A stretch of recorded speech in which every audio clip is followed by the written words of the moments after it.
Bonjour les amis. Alors, à côté de moi, vous, si vous intéressez à l'alimentation, vous ne pouvez pas ne pas connaître David de l'Orme Vert.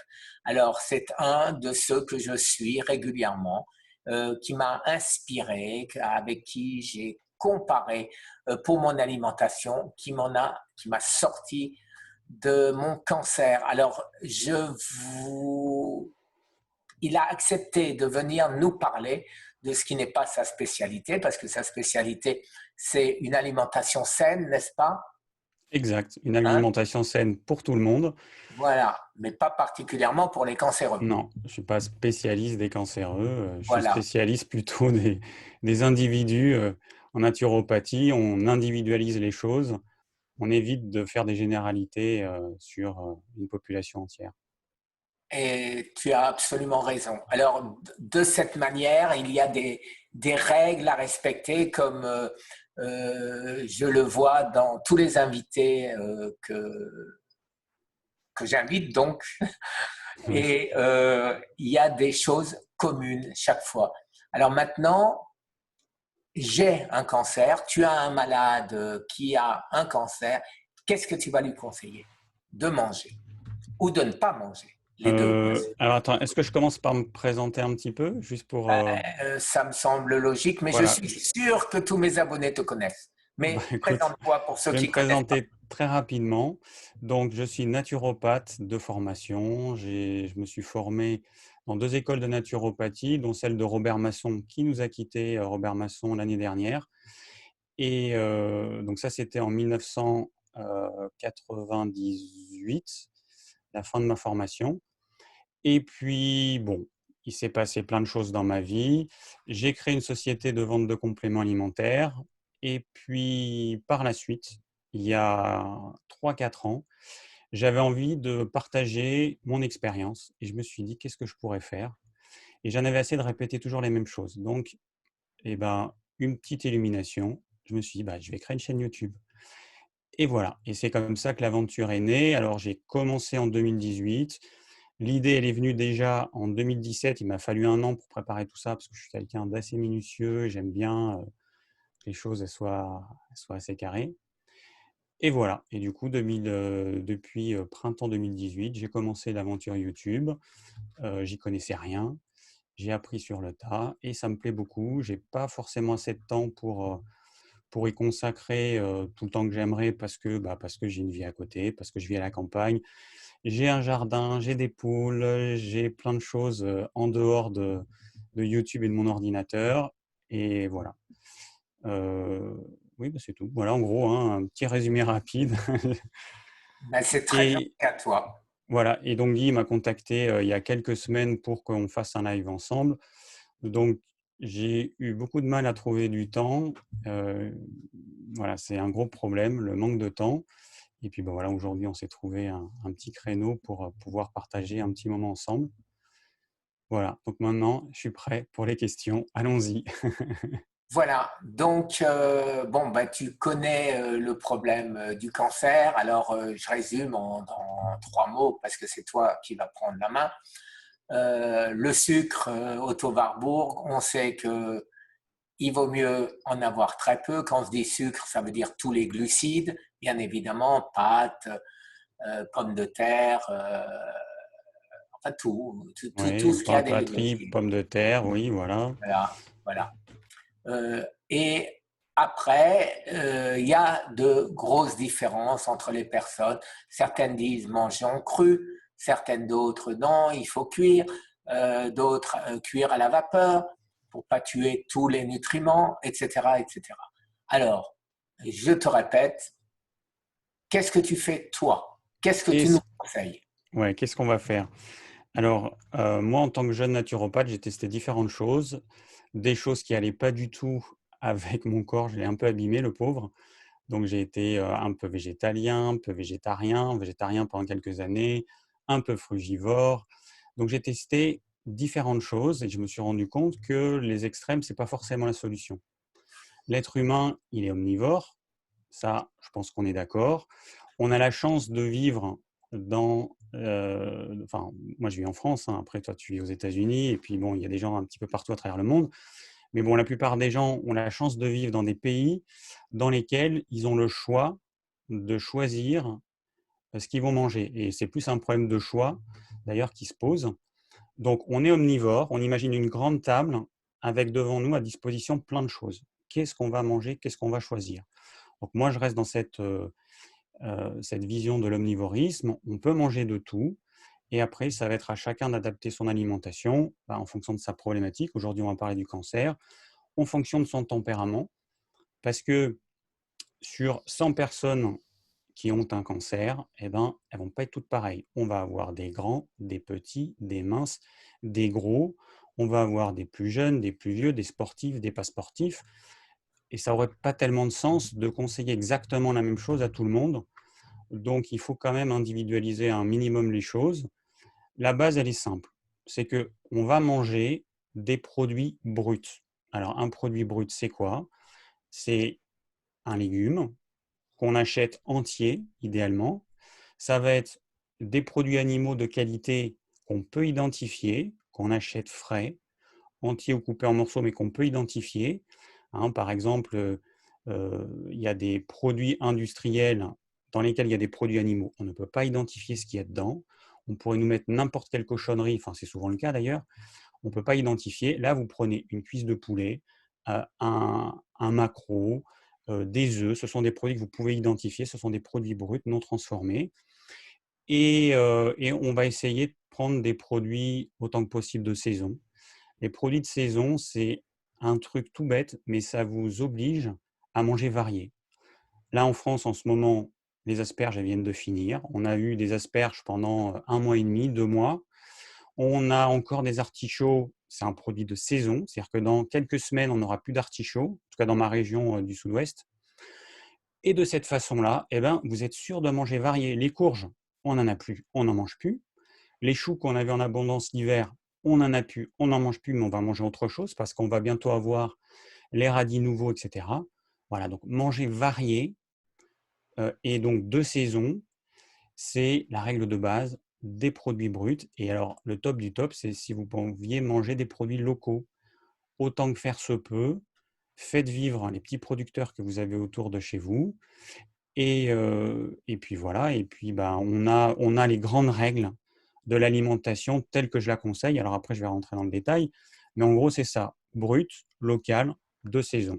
Voilà. Alors là, tu parles bien sûr pour des gens comme toi qui ont la chance de vivre dans un pays ou dans une région où ils peuvent avoir tout ça. Ouais. Et je ne sais Mais pas quand comment c'est, par exemple, à Miami, je ne sais pas à comment c'est. Miami, tu peux, comme je me rappelle plus, quel est le fruit ou quel est le légume de saison, parce qu'on a tout pareil, toute Ouais. l'année, au même endroit, dans chaque box. Alors, les asperges, elles sont à droite, les choux, ils sont à gauche, et toute l'année, il y a des choux et des asperges. Donc, comment savoir, et en plus, elles sont sous plastique. Ouais. Alors, des fois, tu as des magasins qui se disent bio. Alors, qu'est-ce qu'ils font? Ils enlèvent le plastique avant de le mettre dans le rayon. Et donc, ça fait un peu plus naturel. Mais de Ouais. toute façon, c'est la même chose. Alors, Bon, maintenant, voilà. Alors, maintenant, on habite dans une grande ville. Les gens qui habitent, je ne sais pas, à Paris, intramuros, voilà. Comment ils font? Comment ils choisissent? alors déjà en France, il y a des marchés partout. Donc ma maman qui habite Paris et qui va au moins une fois par semaine, voire 2 fois, à un marché dans son quartier et elle achète à des producteurs. Donc en France, on a la chance d'avoir des marchés partout, dans toutes les villes, les grandes et les petites. Par contre, c'est vrai que je ne sais pas comment ça se passe dans d'autres pays du monde. En fait, c'est à chacun de faire au mieux. Après, il y a un petit moyen aussi, c'est de regarder la localité. C'est clair que si tu es à Miami et que tu vois que tu as des produits qui viennent d'Israël, qui viennent du Pérou ou qui viennent de, je sais, d'Afrique du Sud, par exemple, ou d'Afrique centrale, L'Espagne, voilà, l'Espagne, etc. Bon, tu peux dire que effectivement, c'est peut-être pas top, c'est peut-être pas de saison. Et après, la notion de saison, bon, il y a des sites qui tous les mois montrent les produits de saison. Mais là encore, je pense que c'est basé sur la France. Tu as un site qui s'appelle Locavor. Je pense que c'est basé sur les produits français. Il est clair qu'à Miami, ça n'a rien à voir, hein. Les produits bien de sûr. saison là-bas, ce n'est pas du tout les mêmes. Bon, alors on va dire que si vous pouvez faire comme ça, vous le faites. Si vous avez l'habitude de faire vos courses sur les marchés, il n'y a pas de problème. Vous voyez bien qu'un stand qui vend des oranges, des bananes, du chou, des tomates, des courgettes, du raisin, des figues, etc., vous doutez bien que ce n'est pas un producteur, hein. On C'est fait la logique. différence assez facilement. Il y a des gens qui ne savent pas, mais je leur dis, mais c'est évident. Vous voyez bien Ah quelqu'un oui, qui produit ses salades, qui a quelques légumes, avec un autre qui est revendeur, qui a un stand achalandé avec tout un tas de produits. Donc la différence, elle est énorme. Et puis sinon, vous demandez, est-ce que vous êtes producteur, est-ce que vous êtes revendeur, et puis voilà. Et puis pour les autres, eh ben, écoutez, vous faites selon, moi je dirais, vous cassez pas trop la tête, ceux qui n'ont pas la possibilité d'aller sur des petits marchés. Faites selon vos envies et moi j'aimerais vous dire, soyez un aventurier du goût et de l'alimentation. Il y a trop de personnes qui vont manger toujours la même chose. Il y a des personnes qui vont manger des haricots verts toute l'année, qui vont tourner autour de quelques légumes et qui n'osent pas s'aventurer à tester certains légumes. Alors qu'aujourd'hui, sur Internet, sur YouTube, vous avez toutes les recettes. Vous tapez n'importe quel légume, blette par exemple, la blette, c'est un légume en France un peu de vieux, entre guillemets. La plupart des jeunes ne savent même pas ce que c'est. Bon, bah, vous voyez une botte de blette, vous ne savez pas ce que c'est, vous l'achetez. Vous tapez sur YouTube recettes blette et puis vous avez plein de recettes et vous testez. Vous voyez, est-ce que j'aime pas. Donc, moi, ça me paraît assez simple dans ma tête, mais je me rends compte que c'est vrai que c'est compliqué pour beaucoup de gens. Comment se nourrir, quels aliments choisir, ben, c'est simple. Essayez, essayez, essayez, et puis cuisiner. Alors, le maître mot, évidemment, dans tout ça, c'est il faut cuisiner. Ah, c'est clair, on est obligé. Ouais, Si tu achètes des produits bruts, tu n'as pas d'autre solution. ouais. Alors, bon, les conseils sont très bons, évidemment, mais nous, cancéreux, on a la problématique Ouais. du glucose. Donc, par exemple, les carottes, j'évite. Si on parle des fruits, je ne vais pas acheter de la pastèque ou des bananes. Mm. Donc, euh, à part aller sur Internet et regarder l'indice glycémique des fruits, est-ce que tu as une astuce ou est-ce que tu sais quels fruits ou quels légumes il vaut mieux ne pas acheter? Alors, bon, alors je vais parler des fruits et des glucides. Donc, il y a deux choses. Les fruits, ce sont des aliments qui contiennent beaucoup d'eau, que je conseille de manger frais autant que possible, parce qu'un fruit cuit, à part au niveau gustatif, enfin, à part au niveau plaisir, se faire une petite compote, bon, les confitures, c'est 100% plaisir, hein, mais le fruit cuit, il n'a pas tellement d'intérêt parce que le fruit contient des vitamines qui sont sensibles à la chaleur. Dès qu'on va le faire cuire, on va perdre ces vitamines, on va se retrouver avec quelque chose qui va être riche en eau et en sucre, et du coup, l'intérêt, il est limité. Donc, je conseille plutôt les fruits crus. Et alors, le fruit, c'est quoi? Le fruit, c'est un mélange de glucose, de fructose, d'eau, d'acidité. Et c'est ce qui va être la différence avec, par exemple, le pain, les pâtes, le riz, les pommes de terre, où les sucres complexes sont l'association de plein de molécules de glucose. Et quand on va digérer, eh ben, on va se retrouver, en ce qui concerne le pain, les pâtes, le riz, les pommes de terre, etc., on va se retrouver avec du glucose uniquement. Alors qu'avec les fruits, on se retrouve avec du glucose et du fructose. Le rapport des deux, c'est entre 40-60, 60-40 suivant les fruits. Il y a des fruits qui ont un peu plus de fructose et donc un peu moins de glucose et inversement. Bon, on trouve des tables sur Internet, mais en gros, il faut juste avoir conscience qu'un fruit, ce n'est pas que du fructose, c'est en gros à peu près autant de glucose que de fructose, hein, voilà, c'est juste qu'il faut comprendre. Et le fructose, c'est un sucre qui ne peut pas être utilisé par le corps directement, qui a besoin d'être métabolisé par le foie. Et ça, c'est un problème chez certaines personnes qui ont une faiblesse hépatique ou des personnes qui vont prendre des médicaments, comme les cancéreux, qui vont prendre des médicaments qui vont affaiblir leur foie. Et du coup, le fruit, il peut poser problème chez certains. Après, il y a une autre problématique avec le fruit, c'est cette acidité. Cette acidité qui va refroidir premièrement, les tempéraments frileux. Donc, quelqu'un qui est frileux ne devrait pas manger de fruits ou peu de fruits ou uniquement quand il fait chaud. Donc là, on a la belle saison qui arrive en France. Et puis, on a les tempéraments qui, à la base, n'étaient pas frileux, mais qui, à cause de la maladie, sont devenus fragiles et sont devenus frileux par la force des choses parce qu'ils n'ont plus d'énergie. Et à ce moment-là, ces tempéraments, moi, je leur déconseille de manger des fruits, sauf ponctuellement, sauf de temps en temps, sauf quand il fait bien chaud, quand c'est vraiment la saison. Et je leur conseille de limiter fortement le cru. Parce qu'encore une fois, le cru, pour certains, c'est la panacée universelle. Bon, pour moi, dans la pratique, je me rends compte, enfin, avec les patients, je me rends compte qu'on est loin de la panacée universelle. Il y a des gens qui vont avoir du mal à digérer le cru. Donc, toi, je sais que tu as des difficultés avec ça aussi. J'ai entendu ça. Il y a des personnes qui vont avoir du mal à digérer le cru. Et puis, il y a des personnes pour lesquelles ça va leur demander beaucoup plus de vitalité parce qu'un aliment cru, il va falloir le cuire, entre guillemets, par notre digestion. Donc, ça va demander beaucoup d'énergie. Voilà. Donc, si je reviens aux fruits, alors les fruits, en fonction de votre niveau d'énergie, moi, je conseille d'en manger peu, en fait. Je conseille d'en manger peu.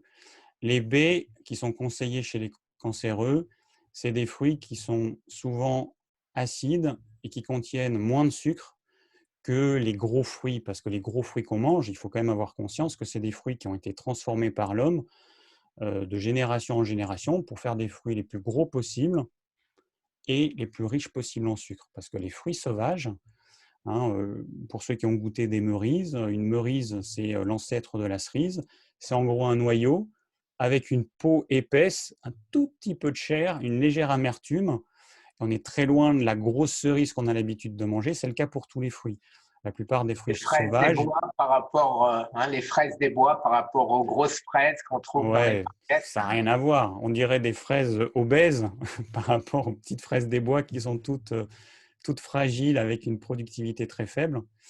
Donc voilà, donc le fruit, moi, c'est un truc que je mettrais à part et que je ne conseillerais pas, sauf quand il fait vraiment chaud, parce que là, on a envie de manger des fruits. Quand il fait chaud, on a besoin de cette acidité qui va nous rafraîchir et en quantité modérée.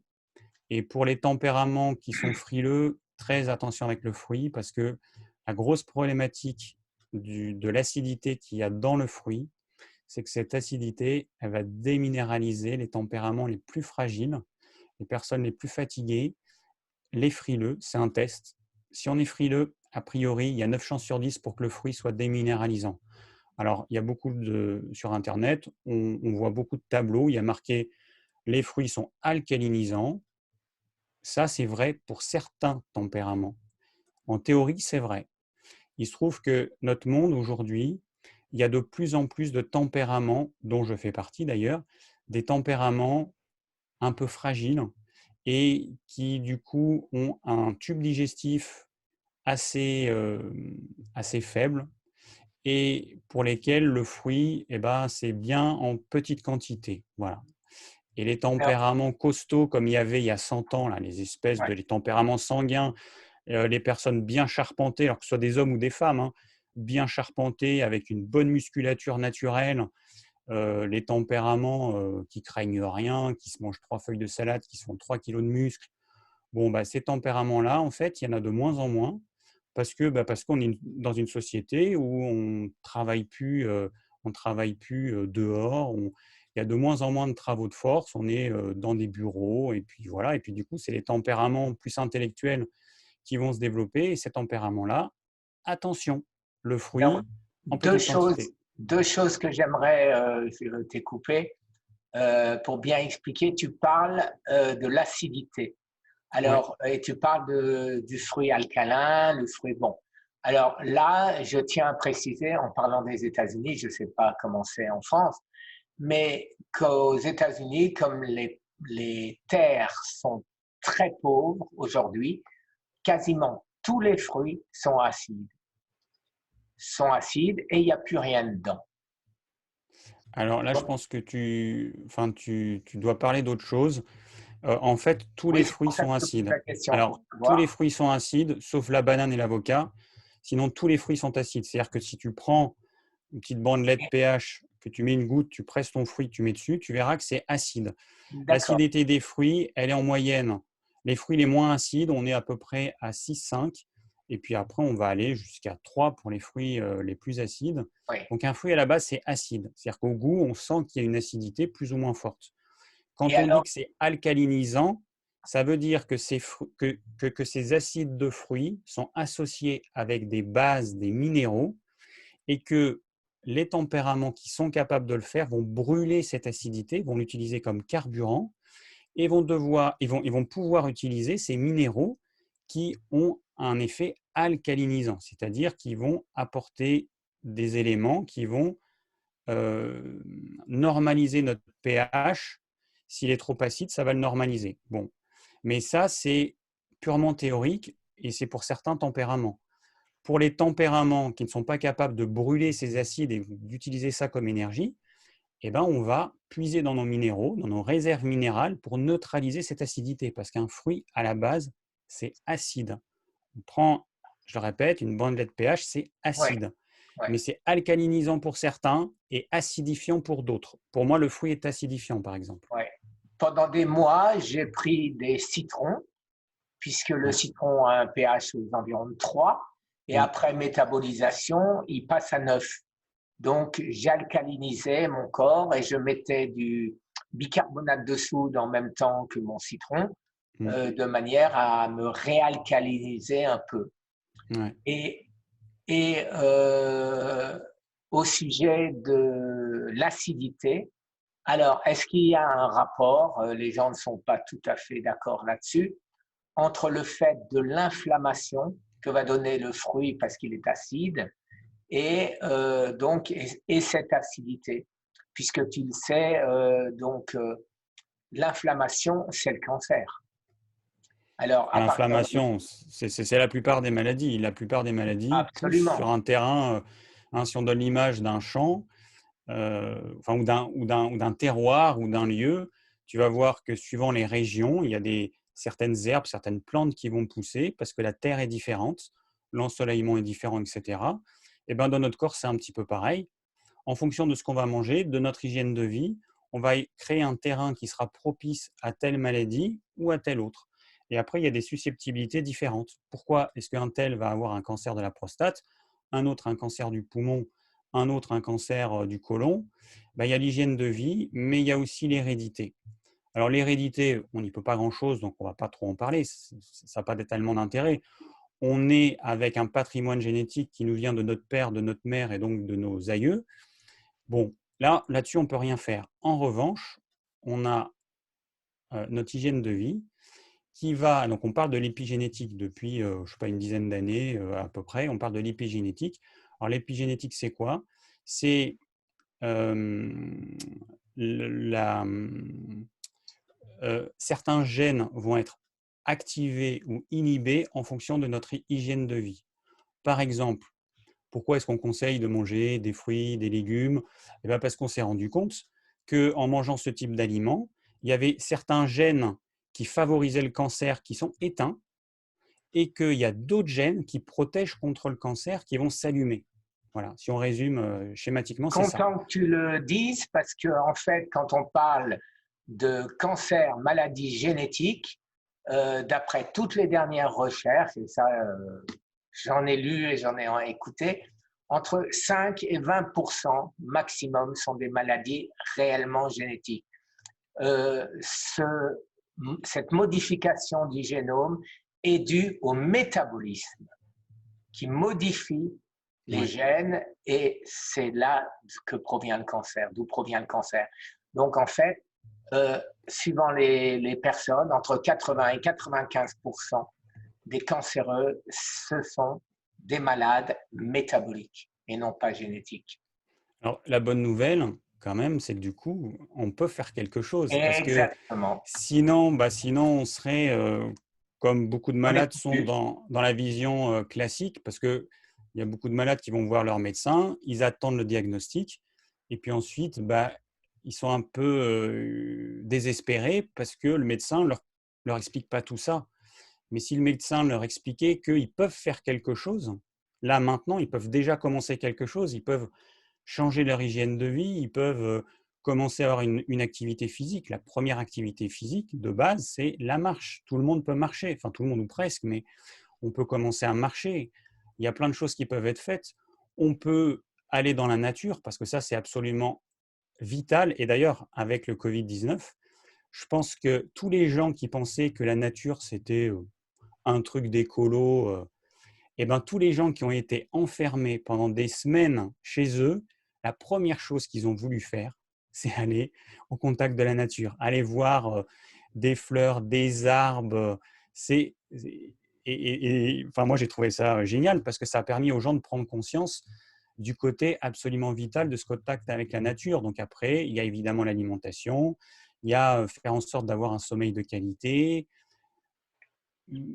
après, il y a d'autres choses comme le jeûne, qui est quelque chose que moi je trouve quand même hyper intéressant parce que ça coûte rien. Et Primordial. puis, tout le monde peut le faire, hein. Alors, tout le monde ne va pas faire un jeûne de 30 jours.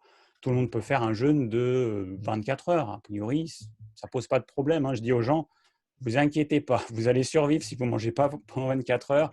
Vous allez survivre. L'humanité, elle a survécu pendant des millions d'années avec des périodes de famine. Je pense que 24 heures, vous allez tenir. Et puis, si jamais c'était trop dur, vous allez voir dans votre frigo et vous trouverez un petit quelque chose.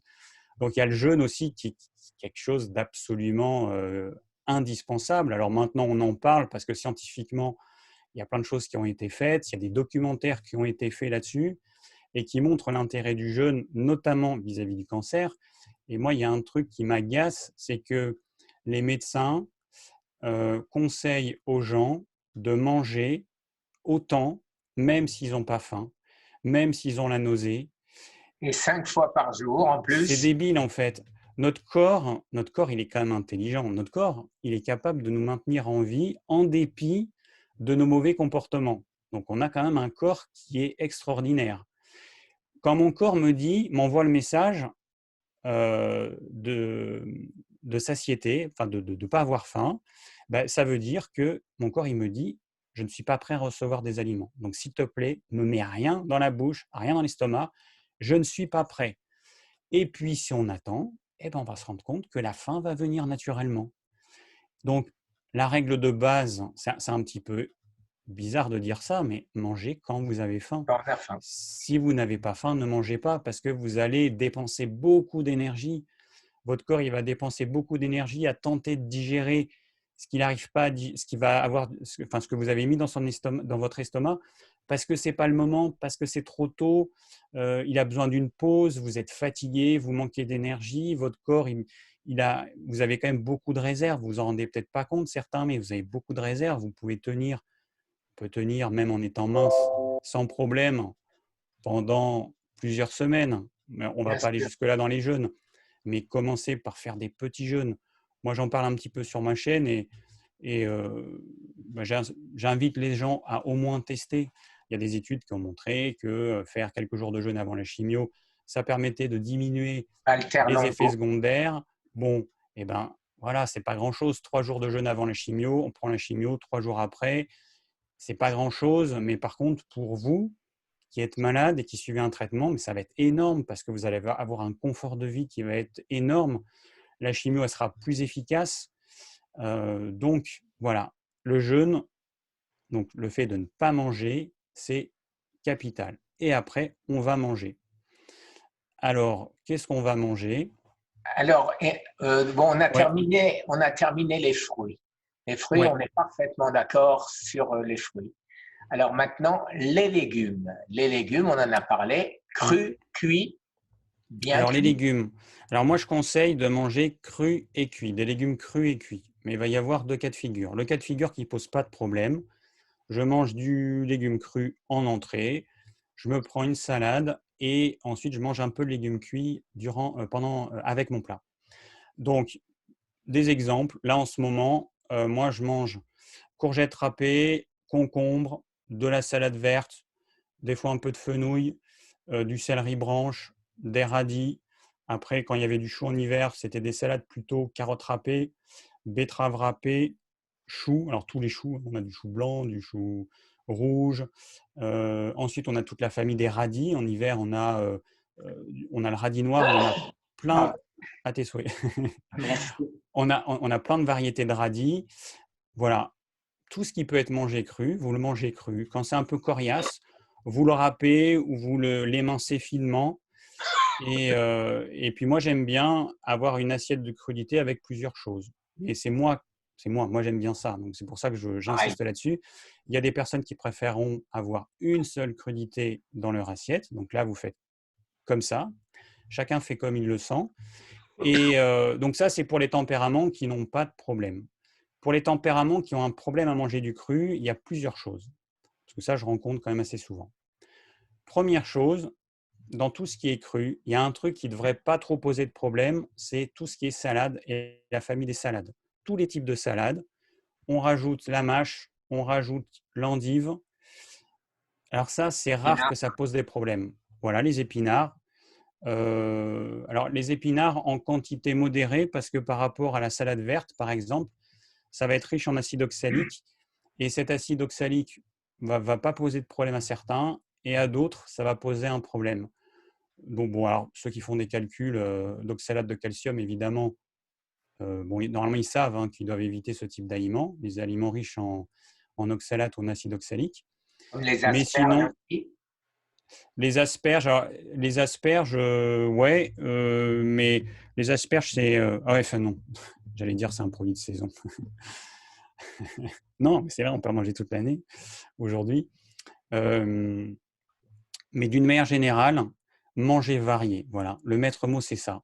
Parce que les épinards, si à la limite ça pose un petit problème à certains, eh ben, si on en mange en alternance avec plein d'autres choses, Merci. aucun souci. Mais des gens qui ont lu sur Internet, qui ont vu que les épinards, c'était génial pour telle et telle raison, et qui vont manger des épinards tous les jours de la semaine ou de se faire des jus à base d'épinards tous les jours, ça va pas. Parce que, en fait, vous allez apporter un élément en quantité trop importante tout le temps, et à un moment donné, votre corps, il va saturer. Donc, manger varié, varié, varié, varié. En plus, c'est meilleur gustativement. C'est Ben quand oui. même beaucoup plus sympa d'un jour manger tel légume, un autre jour tel autre légume. Manger varié. Donc, alors pour ceux qui ont. Ce que tu viens, excuse-moi, ce que Ouais, tu viens de dire, c'est ce qui se passe aux États-Unis. La grande mode, c'est les céleris, les jus ouais, de ouais, céleri. j'ai Les vu gens, ça, ils ouais. s'enfilent des céleris et des céleris, alors que moi, d'abord, je préfère les croquer, c'est beaucoup plus Mm. agréable que de le boire en jus. Mais hormis ça, j'irais dire tous les jours une botte de céleri, dur, dur. Surtout C'est que dommage parce que, en fait, imaginez un légume avec un certain nombre de nutriments. On pourrait imaginer que ce package de nutriments correspond à une couleur. Par exemple, le céleri, on va imaginer qu'il y a une couleur. Et puis tel autre légume qui a d'autres types de nutriments, il y a une autre couleur. Puis encore tel autre légume, il y a encore d'autres nutriments, et puis ça amène une autre couleur. Manger de toutes les couleurs pour avoir tous ces nutriments qu'il y a dans tous les légumes, on s'en fout. Moi, il y a des gens, en fait, qui, bon, alors, enfin, je vais juste parler de Thierry Casasnovas parce que lui, il est connu pour son conseil en jus de légumes. Il fait des vidéos avec euh, des jus de légumes, enfin, il en a fait beaucoup, avec des recettes de jus de légumes associées à une maladie. Et il y a beaucoup de gens qui ont cru que c'était vrai, que si on mélangeait de la betterave, du curcuma et je ne sais pas quoi, on pouvait soigner ses acouphènes, et que si on mettait à la place du céleri, de la pastèque et puis autre chose, on pouvait soigner, je ne sais pas moi, notre cœur. Mais ça, c'est n'importe quoi. Il n'y a aucune recette, ça n'existe pas. C'est juste une excuse qu'il utilise pour parler d'une maladie et parler des jus. Mais il n'y a aucune recette de jus associée à une maladie. Ça n'existe pas et ça n'existera jamais parce que votre corps, c'est lui qui décide des nutriments qu'il va prendre. Vous lui apportez quelque chose, un package de nutriments. C'est pour ça que je conseille de manger varié. Vous lui apportez un package en, en se disant que votre corps, il va puiser dans toute cette variété de nutriments que vous lui apportez. Mais si à la place, vous lui apportez qu'une certaine quantité de nutriments, toujours les mêmes, que du céleri, que de la betterave, que je ne sais pas quoi, eh ben, vous limitez cette variété de nutriments qui sera à disposition à votre corps et vous allez vous carencer un jour. Vous allez apporter trop de tel nutriment et pas assez de tel autre. C'est obligé. C'est comme si on mangeait des croquettes, hein, des croquettes avec toujours la même composition. Enfin, je pense aux croquettes pour animaux parce que en fait, on donne ça à nos animaux. Souvent, on donne un peu toujours la même marque. Et en fait, nos animaux mangent toujours la même chose tout le temps, toute l'année, toute leur vie. En gros, hein.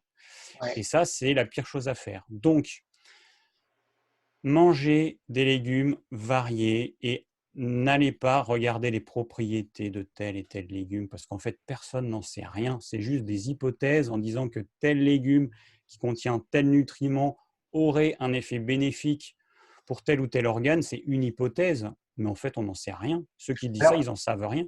alors là, je vais te dire, d'abord, c'est pas pour défendre Thierry, mais le jus de céleri, je me rappelle très bien une de ses vidéos où il fait le jus de céleri pour être à la mode comme tout le monde, et à la fin de la vidéo, il jette le jus de céleri en Ouais. disant, en gros, que c'est une grosse connerie de manger un jus de légumes avec que du céleri.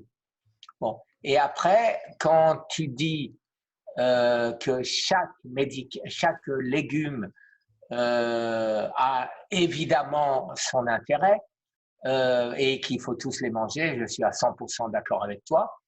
Mais si tu regardes un médecin qui s'appelle, tiens, ça y est, j'ai un trou de mémoire, un Canadien, Richard Béliveau, Mmh. qu'est-ce qu'il a fait? Il a pris tous les légumes et il a fait des boîtes de pétri, tu sais, c'est des boîtes en verre dans lesquelles il met des cellules de cancer. Et il Ouais. a mis un bout de céleri, un bout de radis, un bout de ci, un bout de ça. Et il a fait une courbe qui part de tout en haut, c'est-à-dire pratiquement la laitue, ça ne sert à Mmh. rien, c'est-à-dire contre le cancer, je parle Ouais, bien, ouais. ça ne sert à rien. Et arrivé au bout, il y a l'ail qui tue tout, toutes les cellules cancéreuses. Donc moi, qu'est-ce que j'ai fait pendant toute cette période? Et ça, maintenant que j'ai vaincu, entre guillemets, si on peut avoir un terme guerrier comme ça, mon cancer, j'avais pris la courbe Ouais. et tout ce qui était en bas de la courbe, ce qui tuait les 5-6 légumes qui étaient les plus efficaces contre le cancer, je n'ai mangé pendant des mois que ça. Alors, je sais bien qu'il faut que je change maintenant que ça va mieux, mais j'irais dire, pour quelqu'un qui est en phase 4 comme je l'étais, je pense que privilégier les légumes qui tuent les cellules du cancer, c'est quand même avantageux. Ouais, alors sauf que cette expérience ne montre pas grand-chose. Parce que un légume que tu vas manger, il va être mastiqué, il va arriver dans l'estomac. Il y a les sucs digestifs qui vont commencer à bosser pour dégrader ce légume. Ensuite, ça va aller dans l'intestin grêle, ça va continuer, ça va être coupé en tout petits morceaux et ça va passer dans le sang. Ensuite, tout ce qu'on mange, ça arrive directement au foie, qui va retraiter certaines choses, qui va filtrer. Et c'est seulement après tout ça, que ça arrive à la cellule. La grande différence, c'est que l'ail qui est mis dans des cellules cancéreuses en boîte de pétri, c'est une forme d'ail qui n'arrivera jamais sous cette forme dans nos cellules parce que il faudrait refaire toute la digestion et ensuite le retraitement du foie pour voir ce qui ressort du foie pour pouvoir avoir quelque chose de valable. Si tu veux, il y a plein de choses qui sont faites in vitro et ben, malheureusement, quand tu passes un test par la voie orale, tu te rends compte que ça ne marche pas. Donc en fait, ce type d'expérience, c'est une idée qui peut faire dire que ça peut fonctionner, mais tant qu'à côté de ça, il n'y a pas une étude in vivo, c'est-à-dire qu'on donne des aliments et on vérifie ce qui se passe, eh ben, pour moi, ça n'a pas trop de valeur parce que ça pourrait autant être bénéfique que n'avoir aucun effet. Et il y a plein d'exemples là-dessus. Et de toute façon, tous les médicaments, ils ont ce problème-là. Hein, tu prends n'importe quelle substance, bah, in vitro, dans des boîtes de pétri, ça fonctionne. Tu demandes à la personne de l'ingérer, voire tu l'injectes dans le sang, ça ne fonctionne plus. Si c'était aussi simple, bon, bah, ce serait cool, mais malheureusement, ce n'est pas aussi simple. Donc, alors on sait en dehors de cette expérience dont tu as parlé, on sait que les personnes qui consomment de l'ail, par exemple, eh ben, ça va les protéger d'un certain nombre de maladies parce qu'on sait que l'ail, il va avoir plein d'actions différentes. Actions anti-infectieuses, anti-agrégants plaquettaires, anticancéreuses. Bon, l'ail, on sait parce Oui. qu'on a étudié ça in vivo.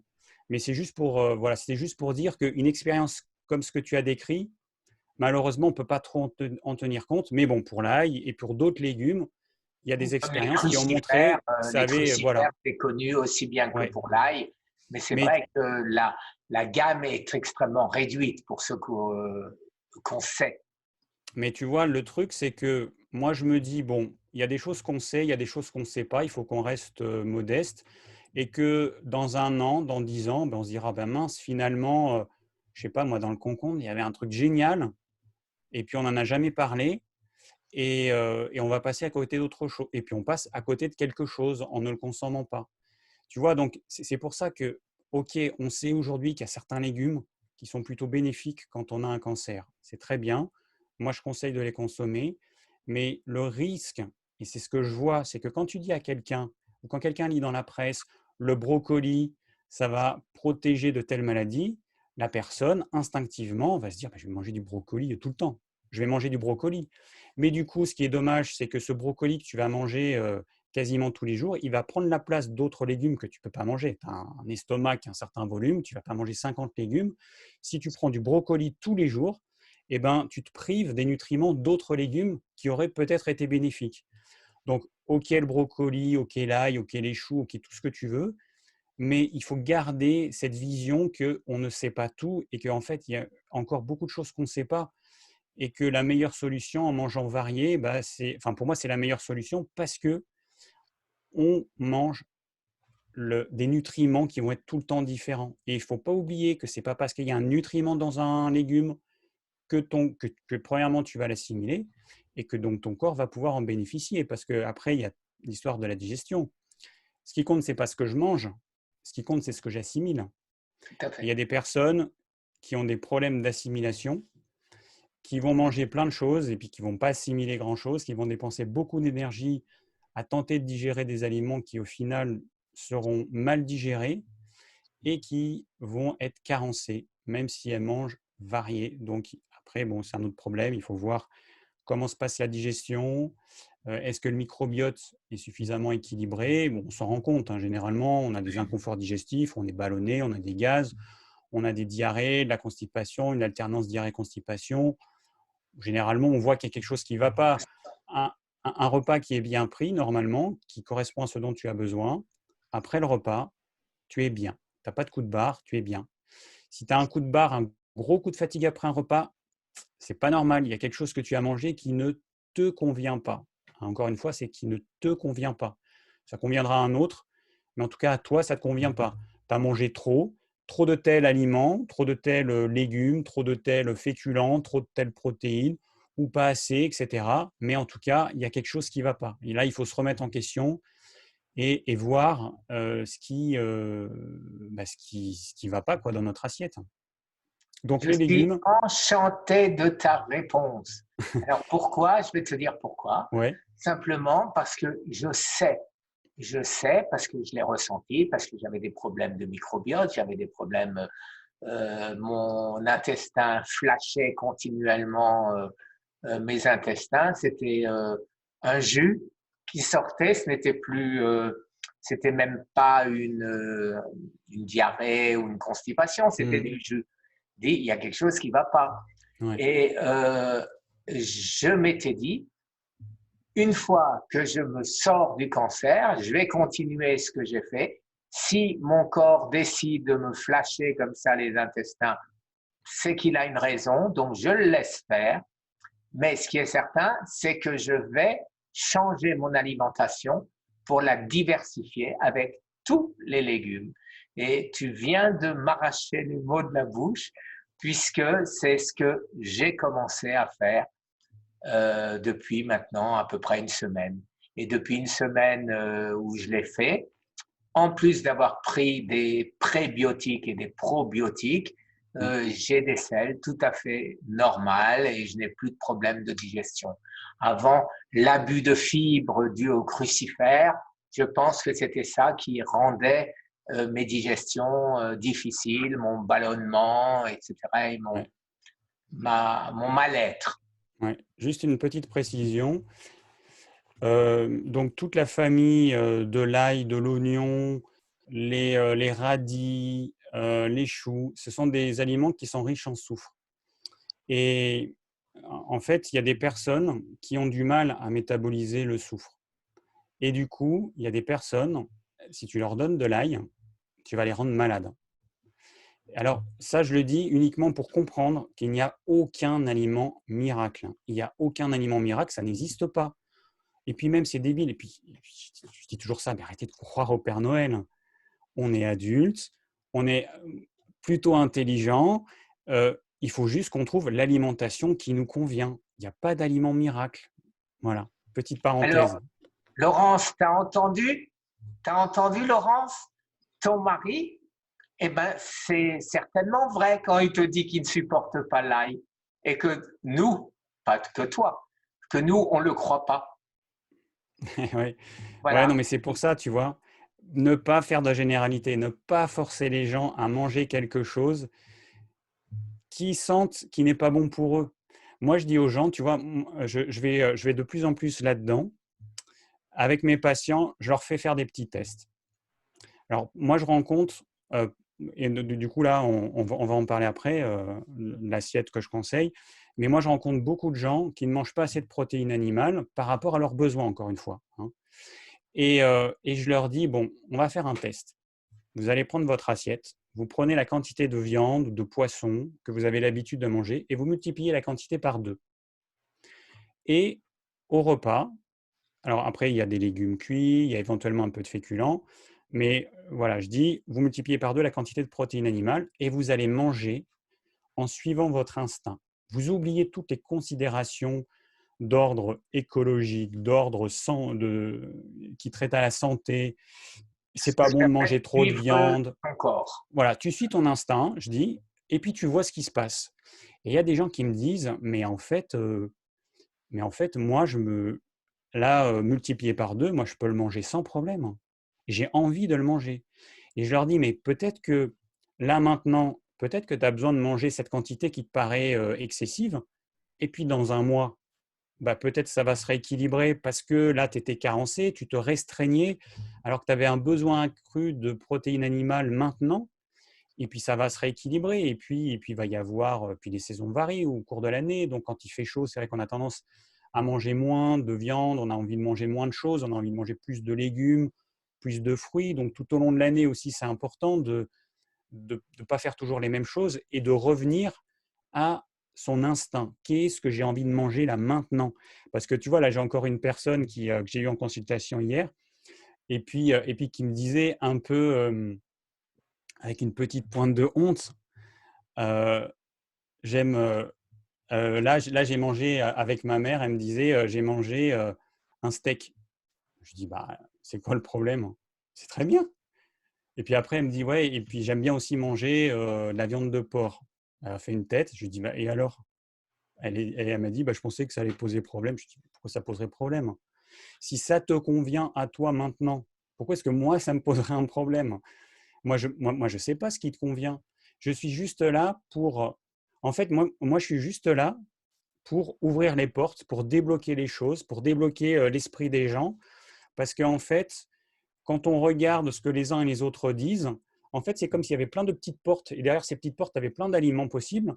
Et puis, tu en as qui vont fermer ces petites portes. Alors, tu en as qui vont dire, il ne faut pas manger de viande. Tu en as d'autres qui vont dire, il ne faut pas manger de cuit. Tu en as d'autres qui vont dire, il ne faut pas manger de cru. Et puis, en fait, tu as des gens qui se retrouvent avec toutes les petites portes qui correspondent à tous les aliments qu'on pourrait manger idéalement. Elles sont fermées. Et moi, j'ouvre toutes ces petites portes, j'ouvre tout ça. Et je leur dis, bah, vous pouvez manger tout ça. Suivez votre instinct. Tant que ça reste des produits bruts, non transformés, pas industriels, votre instinct, il va être capable de vous dire ce qui est bon ou pas.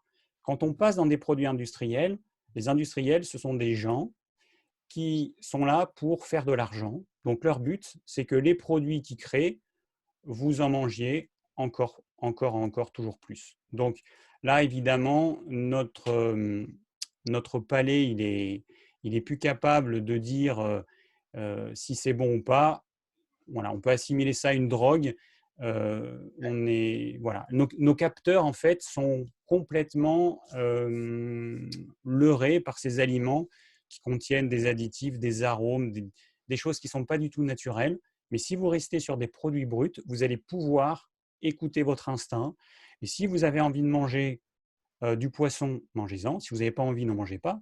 Il y a par exemple, moi je me suis rendu compte cet hiver, moi je mange du poisson, donc sardines fraîches, maquereaux frais, harengs frais, anchois, etc. Les petits poissons gras. Et cet hiver, j'ai eu une période où je n'avais pas du tout envie d'en manger. Mais pas du tout. Bon, eh ben, j'ai fait quoi? J'en ai pas mangé. J'ai eu une Alors, période où j'en ai pas mangé. tu viens de parler de ces poissons. Et ben, moi, c'est ce que j'aimerais manger. J'arrive à manger de ceci quand je suis en Espagne ou en France. Aux États-Unis, ça n'existe qu'en boîte. Ouais, c'est Ça dommage, ouais. n'existe qu'en boîte. C'est des poissons méditerranéens, bien sûr. Donc, il n'y en a pas. Et donc, je m'avale une boîte de sardines, une boîte de harengs, une boîte de… Voilà. Et il n'y a pas d'autre choix. Ouais, Alors, tout alors ça pour ça, arriver… Oui, alors tout ça pour arriver aux protéines animales. ouais. Quand Alors, la charcuterie, elle est sous vide et elle est remplie de maltatol et autres faux sucres. Bon, après, les poissons, eh ben bon, quand c'est des poissons pas d'élevage et qui elles sont dans de l'huile d'olive première pression à froid, c'est ce que j'achète. Mais autrement, je ne peux pas manger de poisson aux États-Unis. Autrement, c'est des gros poissons et les gros poissons, bah, tu le sais, c'est rempli de mercure. ouais. Donc, qu'est-ce que quelqu'un comme moi ou quelqu'un qui vit dans une grande ville qui n'a pas de poissonnier à côté, eh ben, qu'est-ce qu'il va manger comme poisson? Eh ben, alors soit il n'en mange pas, ça c'est Et une alors, qu'est-ce qu'il solution, mange toute s'il ne mange simple. pas les poissons? Eh ben, il se débrouille autrement, mais Tu as bon, quand alors même attends, besoin d'oméga 3. donc il y a deux choses. Donc premièrement, est-ce qu'il existe des poissons surgelés? Parce que ce serait infiniment mieux le surgelé que la boîte. Ouais, mais c'est que des Ah, gros poissons, c'est jamais les ouais. petits. Bon, alors ça c'est embêtant. Le problème des boîtes, moi, ce qui me gêne, c'est que la stérilisation, ça implique une cuisson à une température trop élevée. Alors, tu t'en rends compte très simplement. Ah, ça a coupé, ça a coupé, ça a Je frisé. t'invite. Ah, voilà, ça vient. Je Voilà, te c'est vois. revenu. Voilà. Donc, je t'invite à manger un maquereau frais et à essayer de manger l'arête. Essaye de manger l'arête d'un maquereau frais que tu as fait Impossible, cuire. impossible. Maintenant, regarde l'arête dans quel état elle est dans ton maquereau en boîte. Tu peux la croquer, elle est toute molle. Donc, Exactement. imagine la cuisson qu'il y a eu pour que ton arête, elle ait cette consistance. Mais voilà, à partir du moment où tu arrives à faire une purée avec tes poissons, tu sais bien qu'ils Donc, sont le cuits. problème, il est qu'une protéine animale, quand elle est cuite trop longtemps et à une température trop élevée, les molécules de la protéine changent. En fait, une protéine, c'est un petit peu comme du plastique. Voilà. Comme du plastique, tu imagines une forme en 3 dimensions en plastique. Si tu fais chauffer cette forme, eh ben, ce plastique, il va se tordre, il va fondre un petit peu, et puis ta forme, elle va être différente. Et les protéines, c'est pareil. Une protéine qui est trop chauffée, la molécule en 3 dimensions, elle va changer et elle va plus être reconnue par nos sucs digestifs. Et c'est pour ça que les produits en boîte se digèrent beaucoup moins bien. Moi, j'invite les gens. J'avais fait une vidéo dessus où je disais pourquoi les sardines en boîte se digèrent pas bien. Et il y a plein de gens qui m'ont dit: «Ah, mais je comprends maintenant pourquoi. Chaque fois que je mange une sardine en boîte, j'ai des reflux, j'ai l'impression que ça met 3 heures enfin des heures et des heures à digérer. Je comprends.» Et moi, je dis aux gens: «Faites le test. Un jour, vous mangez des sardines fraîches que vous avez fait cuire, ou un autre poisson, peu importe. Ouais. Et un autre jour, vous mangez des sardines en boîte, la même quantité, et vous voyez si vous trouvez une différence.» Alors, il y en a certains qui vont trouver aucune différence. Ils sont minoritaires. Moi, j'ai vu dans les commentaires de la vidéo. Et la grande majorité des gens trouvent une différence. Donc, c'est pour ça que moi, la sardine en boîte, le maquereau en boîte, moi, très sincèrement, tu n'as pas ça chez toi, moi, je te dis, n'en mange pas. Tu n'as pas de sardines fraîches, tu n'as pas de maquereau frais, n'en mange pas. Et à Mange ce pas des boîtes moment-là, à la place.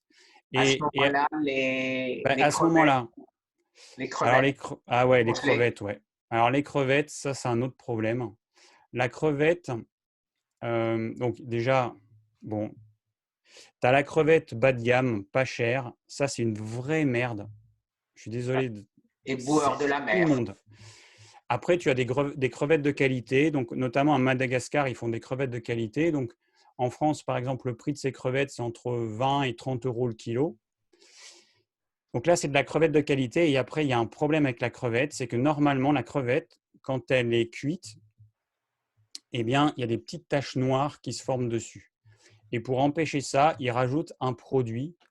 Je ne sais plus comment ça s'appelle. Je ne sais plus si c'est pas du glycol, du glycol, je ne sais plus quoi. Enfin, je ne me rappelle plus le produit, mais ce n'est pas important. En tout cas, ils rajoutent ce produit-là. Et là, ça, c'est un problème, en fait. Parce que bah, déjà, on ne sait pas qu'il y a ce produit-là. Et c'est un produit qu'on ne devrait pas consommer, en fait. Donc, Saumon fumé. ah bah non, ça, il faut oublier ça. Alors, tout ce qui est salé, fumé, tu oublies. Ça, c'est aliment purement plaisir qu'on mange ponctuellement. Mais non, saumon fumé, c'est pas un aliment santé. C'est un aliment purement plaisir. Donc, moi, je fais la différence entre les deux. Charcuterie, aliment plaisir, le plus rarement possible. Viande fraîche, brute, morceau identifiable, OK. La charcuterie, non. La charcuterie, il y a plein d'additifs. Soit il y a plein d'additifs, soit c'est fumé, soit c'est salé. Et la salaison excessive ajoutée au fait que c'est hyper déshydraté rend la charcuterie indigeste. Tu prends n'importe quel morceau de porc, par exemple, frais, tu le fais cuire, tu le manges, aucun problème. Mange la même quantité de jambon sec, de ce que tu veux, tu vas voir la différence de digestion que tu auras. Ça n'a rien à voir. Et après, tu regardes 24 à 48 heures plus tard comment sont tes selles. Tu vas voir, tu vas comprendre tout de suite. Là, tu vas dire, ah ok, là j'ai compris. Comprendre par l'expérience. On fait l'expérience des choses, on mange un truc, le même aliment, enfin le même morceau de viande, mais sous deux formes différentes, et tu regardes comment se comporte ton tube digestif et ce qui se passe 24 à 48 heures plus tard. Alors pourquoi bon, non, le transit, hein, c'est en moyenne 36 à 48 heures. Entre là et puis les toilettes, c'est en moyenne 36 à 48 heures quand tout se passe bien. Donc, quand tu manges quelque chose, eh ben, il faut attendre ce laps de temps pour voir ce qui ressort, si ça ressort bien ou pas. Donc non, charcuterie, tous ces produits-là, c'est vraiment des aliments plaisir. La crevette, moi, Poulet, c'est ça qui me pose problème. le poulet de supermarché, le gros poulet de supermarché dans son bac en plastique. Donc, bah, ça, ce sont des poulets qui sont élevés en 4 à 5 semaines. Alors, moi, un poulet qu'il y a chez moi, 4 à 5 semaines, il est grand comme ça. Il fait quelques centaines de grammes. Les poulets industriels, en 4 à 5 semaines, ils font entre 2 et 3 kilos. Voilà, donc c'est des poulets qui ont été modifiés pour que ça fasse du muscle, du muscle, du muscle et encore du muscle. Et puis on leur donne, donc on leur donne beaucoup de soja. Enfin, on leur donne certaines céréales. Alors le soja, c'est vraiment le truc le plus important, riche en protéines, pour les faire grossir très vite. Alors, essayer de trouver des produits fermiers. Moi, je ne sais pas ce qu'il y a par exemple, par chez toi, je me rends pas trop compte. En France, on a des labels, on a le label rouge, on a… Ça a de nouveau bloqué. Moi, je bouge, mais ça marche ou pas? Voilà, ça y est, Bon. c'est revenu. Le test, il est simple. Quand tu fais un poulet, hein, une fois qu'il est cuit, si tu prends une cuisse, que tu soulèves ton poulet et puis que la cuisse, elle se détache, il y a un problème. En gros, c'est ça. Moi, mes poulets, pour découper une cuisse, il faut y aller, hein. Et puis la chair, elle est hyper ferme. Donc, c'est un test aussi. Tu vois tout de Ah suite si c'est un non, poulet industriel. non, non, aux États-Unis, elle ne se décolle pas. Tu sais, à cause de la ficelle qu'ils mettent autour. Oui, oui. C'est ça. Bon, alors si je résume, en fait, au niveau des protéines animales, on peut manger toutes les viandes, de l'agneau, du porc, du bœuf, de la dinde, du canard, du poulet. Les petits poissons gras, ce sont les meilleurs, mais bon, on peut changer. Par exemple, moi, là, je suis allé faire mes courses ce matin au marché. J'ai acheté du merlu, du merluchon. J'ai acheté un peu de sardines, un peu de maquereau, mais Et ça a rebloqué. Alors, pendant de que la ça protéine. voilà, voilà. Eh bien, écoute, ça bloque, ça bloque. C'était reparti et ça a rebloqué. Ça bloque pendant que ça bloque, le son, il marche ou pas? Bon, là, ça a Non, l'air de marcher. tout bloque, mais là, ça remarche. Ok. J'ai un message, la connexion est instable. Ah oui, ok. Bon, bah, généralement, Alors, il y a le son.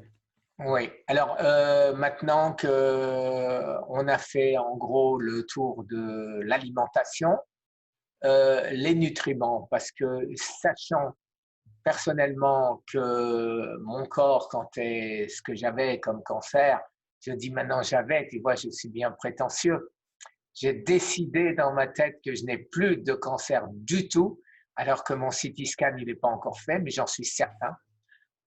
Donc, je me prends des nutriments. Alors, mes nutriments, c'est pour compenser avec mon cancer stade 4, groupe 5, c'est-à-dire j'ai un 20 sur 20. Mm.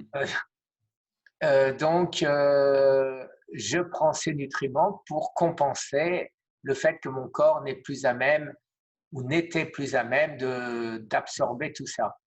Alors, toi, tu as un laboratoire. Alors, je voulais te demander quelque chose.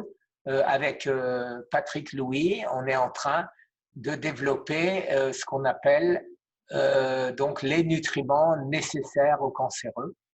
Et donc, on voudrait diffuser cette demande au maximum.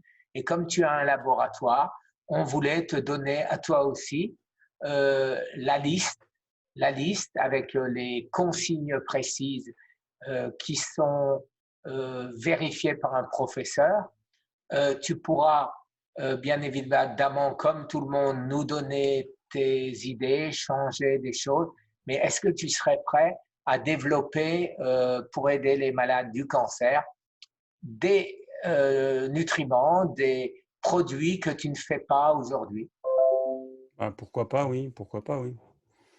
Ouais, bah, il faut que je vois la liste, que je vois Ah, écoute, on est en ce qui train de peut la être fait. préparer. Ouais, ouais. On va te l'envoyer. J'espère que ce sera possible parce que on a des laboratoires qui le font et ces laboratoires, bien sûr, sont très souvent hors vente. Et de ce fait, eh ben, nos malades, les malades, ne trouvent pas à s'approvisionner. Ouais, Donc, on aimerait avoir différents labos qui font à peu près la même chose et voilà, et que le meilleur gagne, hein, et que voilà. ouais. Après, dans les compléments alimentaires, bon, il reste quand même des basiques. Les oméga 3, ça me semble être absolument incontournable.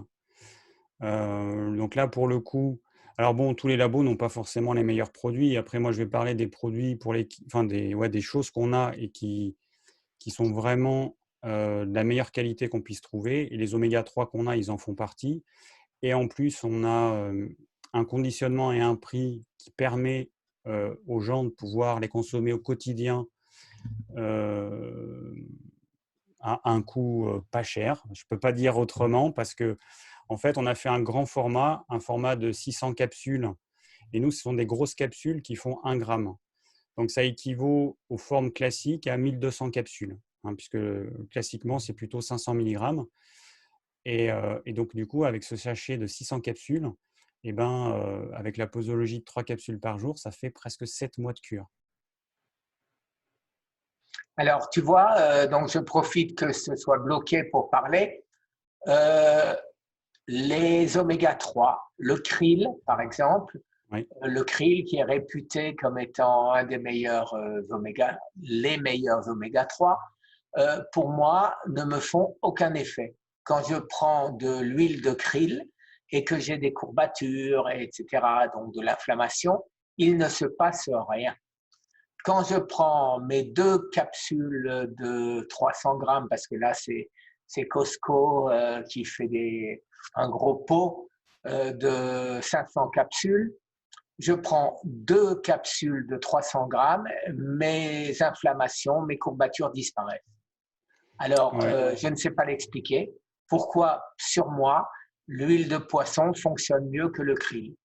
Alors déjà, le krill, c'est pas ce qui est le plus riche en oméga 3. Le krill, en fait, son intérêt, c'est que ça contient des phospholipides. D'accord. Et maintenant, tu es coincé de nouveau. Alors, comme tu es coincé, écoute, et que ça fait déjà 1 heure, voilà.